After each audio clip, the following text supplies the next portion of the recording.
Well, hello YouTubers, good evening. Tonight I am making my world famous ravioli lasagna.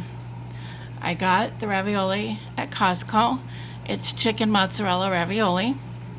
What you do is you grab a pan and you put sauce in the bottom of the pan. Can you see that? Put sauce in the bottom of the pan, just enough so that the ravioli doesn't stick, and then you put your ravioli. Okay?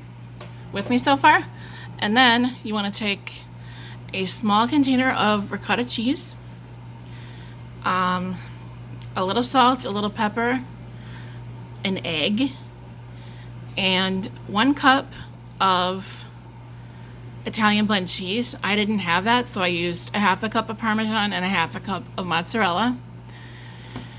And the recipe calls for spinach, but we have a spinach hater in this house, so I am using broccoli. I'm just waiting for it to cool down so it doesn't cook the egg. So I'm going to mix in broccoli, and then I'm going to dot that over this, cover it with sauce, and start over on my layers. And I'll be back when that happens. I'm just waiting, like I said, for the broccoli to cool off because I don't want this mixture to cook. I want it to cook in the oven with the rest of the lasagna. Oh, the other thing I put in here is garlic powder and onion powder because we like that. If you don't like it, don't put it in.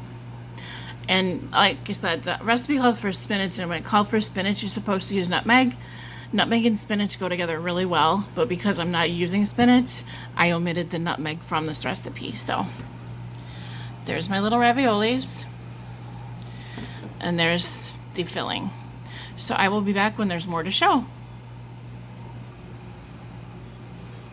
Okay, and that's what your filling should look like.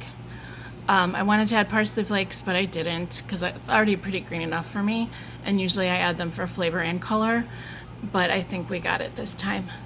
So I'm going to put a layer over the ravioli, and I want to say about the ravioli, the recipe calls for frozen ravioli, but I looked and couldn't find any beef. I wanted beef ravioli, so it calls for frozen. You don't have to use fresh like this. I'm only using this because we got it at Costco on a really good deal.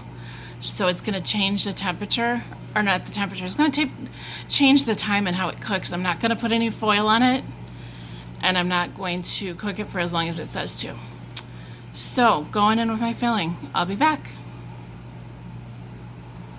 Alright, so that's what it looks like with my filling on it.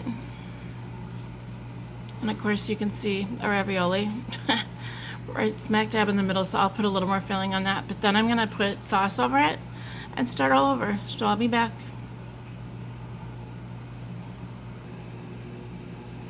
Okay, YouTubers, here's the finished lasagna. I kind of screwed up and I had to use some sauce that I had in the fridge that got really thick. I don't mind it. Your mileage may vary, but I used all the lasagna. I had to stick 2 of them in strategically because I had 2 left over. So what I'm going to do now is cover with half a cup of mozzarella and then half a cup of Parmesan. And yes, the order is important because the Parmesan will get brown if it's over the mozzarella. All right, I will be back when I take it out of the oven. Actually, when I take it out of the oven, it'll be a new video, okay? All right, ciao babies.